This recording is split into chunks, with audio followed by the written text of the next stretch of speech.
आज मूवमेंट कल की डेपुटेशन ये सुदेश जी की लीडरशिप में हम लोगों ने डीसी साहब को मेमोरेंडम पेश करने के लिए आए थे। तो इसमें हम लोगों ने यही डीसी साहब से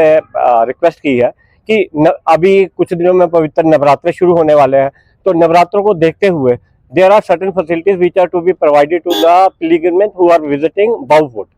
तो कई लोग तो डेली भी आते हैं, कई लोग दूर दराज से आते हैं। इसीलिए हम लोगों ने कहा डीसी साहब से रिक्वेस्ट की कि एक तो आप सीआरपीएफ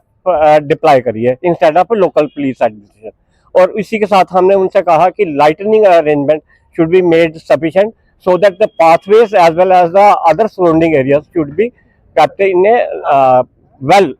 lit lightning position। तो बहुत सारे यात्री जो है रात को भी आते हैं, तो इसीलिए हमने लाइटनिंग के लिए कहा। साथ ही हमने कहा कि ये जो मोबाइल टॉयलेट फैसिलिटी है उनकी कम से कम 5 वैने जो है अन रूट डिप्लॉय कीजिए, म्यूनसिपल अथॉरिटीज को कहिए, सो दैट कि जो इनकन्वीनियंस खासकर लेडीज को होती है टॉयलेट जाने के लिए, तो वो भी ना हो इन दिनों में। और साथ ही हमने कहा कि कोई छोटा सा अरेंजमेंट कर दीजिए ताकि जो लोग बाहर से आते हैं तो वो for the time being temporarily एक अकोमोडेशन जैसे हो जाए उनके लिए। कई लोगों ने उधर जगराता करना होता है, कईयों ने क्या कहते हैं भंडारे वगैरह लगाने होते हैं, तो उन लोगों के लिए जो उनके साथ ग्रुप्स होते हैं उनके लिए रुकने के लिए भी फैसिलिटी हो जाए। और साथ ही हमने कहा कि सैनिटेशन का इतना बढ़िया इंतजाम होना चाहिए कि ना तो वहाँ मच्छर वगैरह हो,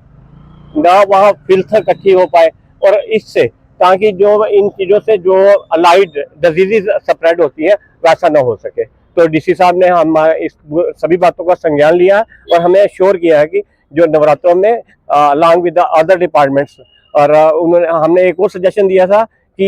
एक टेम्परेरी जो है लीगल एड का स्टॉल भी वहाँ लगना चाहिए, ताकि कई बार रश को देखते हुए या लाइन में लगे हुए बहुत सारे श्रद्धालुओं को चक्कर वगैरह आते हैं, तो that facility should also be provided. तो we have been assured by the DC साहब कि all these matters will be looked into and all the concerned departments will be instructed to adopt all these measures।